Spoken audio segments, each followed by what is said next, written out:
கதிர்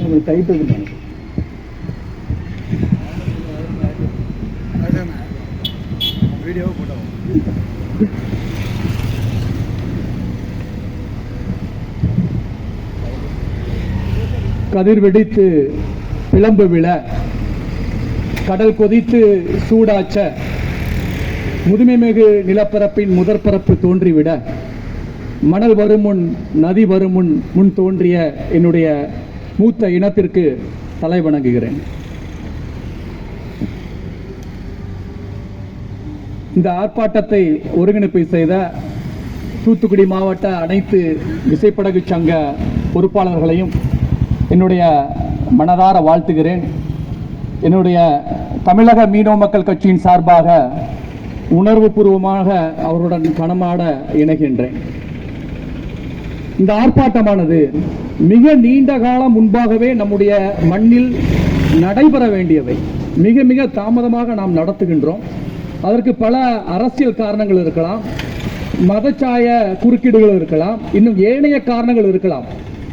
ஆனால் ஒரு இனமே முற்றிலும் இனப்படுகொலை, ஒரு இனவாத அரசால் நாம் கொல்லப்படும் போது நாம் அதை கண்டு வேடிக்கை பார்க்கின்றோம்.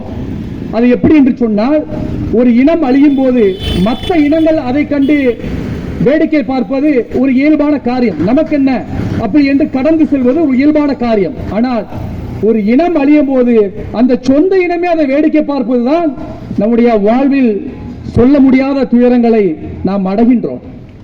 இன்றளவும் நேற்றளவும் இல்லை, கடந்த 40 ஆண்டு காலமாக இந்த மீனவ சமுதாயம் இன்னொரு அரசால் பழிவாங்கப்படுகின்றது. எப்படி என்று சொன்னால், 1920ஆம் ஆண்டிலிருந்து இன்று 2025ஆம் ஆண்டு வரை ஒரு இனத்தின் மீதான தாக்குதல் நடைபெறுகின்றது சொன்னால் அந்த இனத்தின் வலி மிக பெரியது. அதைவிட பெரியது, இந்த இனம் அந்த வழியெல்லாம் சகித்துக் கொண்டு அந்த வழிக்கு எவன் ஒருவன் காரணமோ அவனோடு இணைந்து பயணிப்பதுதான் இந்த இனத்தின் மிக கொடுமையான விஷயம். இந்த துண்டறிக்கையில் ஒரு செய்தி இருந்தது, ஒன்றிய அரசை கண்டித்து. நல்ல விஷயம்தான். அதில் பல காரணங்கள் அடங்கியிருக்கிறது என்பதை நான் ஒரு அரசியல் கட்சி நிறுவன தலைவராக உணர்கின்றேன். பல பாதுகாப்பு சிக்கல்கள் இருக்கலாம், காவல்துறை அச்சுறுத்தல் இருக்கலாம். ஆனால் இதில் ஒன்றிய பாஜக அரசு என்பதை விட நாளை இந்த காங்கிரஸ் அரசிற்கு வருகலாம். அவர்கள் வந்தாலும் இந்த நிலை மாறிவிடுமா? இதை நாம் உத்தரவாதம் அந்த அரசியல் கட்சி நமக்கு தந்து விடுமா? இதில் எல்லா அரசியல் கட்சிகளும் அடங்கும். இந்த இனப்படுகொலைக்கு, இந்த பெரும் துயரத்திற்கு எல்லா அரசியல் கட்சிகளும் தான் பொறுப்பு. நம்முடைய மீனவ பயலை அவர் சுட்டு கொன்னதுக்கு இந்த எல்லா அரசியல் கட்சிகளும் தார்மீக பொறுப்பெடுக்க வேண்டும். இது நான் ஏதோ வாய்மொழி சொல்லாக, ஏதோ ஒரு அரசியல் காழ்ப்புணர்ச்சி காரணமாக எந்த அரசியல் கட்சியும் நாங்கள் குறை சொல்லவில்லை. எங்களுடைய வலுவான ஆதாரங்கள் இருக்கின்றது. என் கண்ணு முன்னாடி அவன் சுட்டு கொண்டு போட்டா, கைகால துண்டு துண்டா வெட்டி போட்டா, எங்களை சிறைப்படுத்தினா, தகப்பன் முன்னாடியும் மகன் முன்னாடியும் எங்களை பாலியல் வன்புணர்வுக்கு ஆளாக்கினா, எங்களுடைய அம்மையார்களையும் மனைவிமார்களையும் தங்கச்சிமார்களையும் விதவையாக்கினா, நாங்கள் காலங்காலமாக கத்தினோம். 20 வருடங்களாக இந்த படுகொலைகள் தொடர்ந்து கொண்டே இருக்கின்றது. கடைசியாக 2017ஆம் ஆண்டு கம்பி பிச்சோ படுகொலைகள் தான் இந்த தமிழகம் ஒரு மீனவ பயில சுட்டுக் கொண்டுட்டான்னு திரும்பி பார்த்தா எல்லா அரசியல் கட்சிகளும் எங்கே மண்டை நோக்கி ஓடி வந்தா, அந்த மிகப்பெரிய போராட்டத்துக்கு அப்புறம் தான் இந்த சமவெளி சமூகம் கொஞ்சமாவது இந்த மீனவ மக்களை ஏன் சுடுறான்னு திரும்பி பார்த்தா.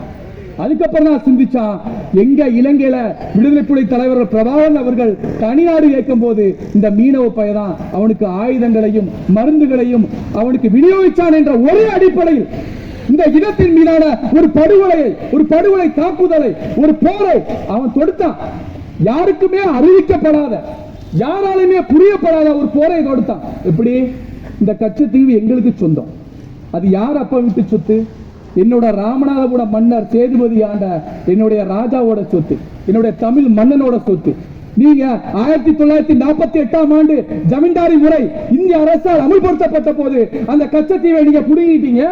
சரி, இந்திய அரசு தான் எங்களிடமிருந்து எடுத்துக்கொண்டது என்று நாங்கள் அமைதியாக கடந்து சென்றால், 1974ஆம் ஆண்டு அம்மையார் இந்திரா காந்தி அவர்களும் அன்றைய முதல்வர் கருணாநிதி அவர்களும் 2 பேரும் கூட்டு கலவணைகளாக இணைந்து அந்த கச்சத்தீவை தாரை வார்த்தார்கள். அதற்கு என்ன சொன்னார்கள்? கடல் வழி ஒப்பந்தம் போடப்பட்டது.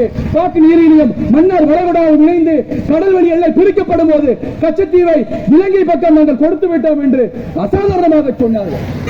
பின்பு 1976ஆம் ஆண்டு அதே சரத்து திரும்ப முன்மொழியப்பட்ட போது நமக்கு முன்மொழி ஏற்கனவே இருந்த ஒப்பந்தத்தில் உள்ள அந்த 2 உரிமைகளையும் பறித்தார்கள். 74 ஒப்பந்தம் நமக்கு என்ன சொன்னது? மீனவர்கள் தாராளமாக கச்சத்தீவில் மீன் பிடிக்கலாம். அங்கே நம்மவர் ஒருவரால் சீனிக்குப்பம் படையாச்சி என்பவரால் கெட்டப்பட்ட அந்தனியார் கோயிலுக்கு மீனவர்கள் யார் வேண்டுமானாலும் எந்த உரிமையும் இல்லாமல் எப்போதும் பயணம் செய்யலாம். இந்த 2 உரிமைகளும் 1974ஆம் ஆண்டு போடப்பட்ட ஒப்பந்தத்தில் இருந்தது. ஆனால் 1976ஆம் ஆண்டு போடப்பட்ட ஒப்பந்தத்தில் இந்த உரிமைகள் பறிக்கப்பட்டது. அன்றைய காலம் இந்த தமிழகம் எமர்ஜென்சியை சந்தித்தது. திராவிட முன்னேற்ற கழகமானது தன்னுடைய ஆட்சி இழந்தது. இதன் மூலம் எவரும் வாயெடுத்து நின்றார்கள். ஆனால் இந்த காங்கிரஸ் ஆட்சியானது மெல்ல மெல்ல நம்மை அமுல்படுத்தியது.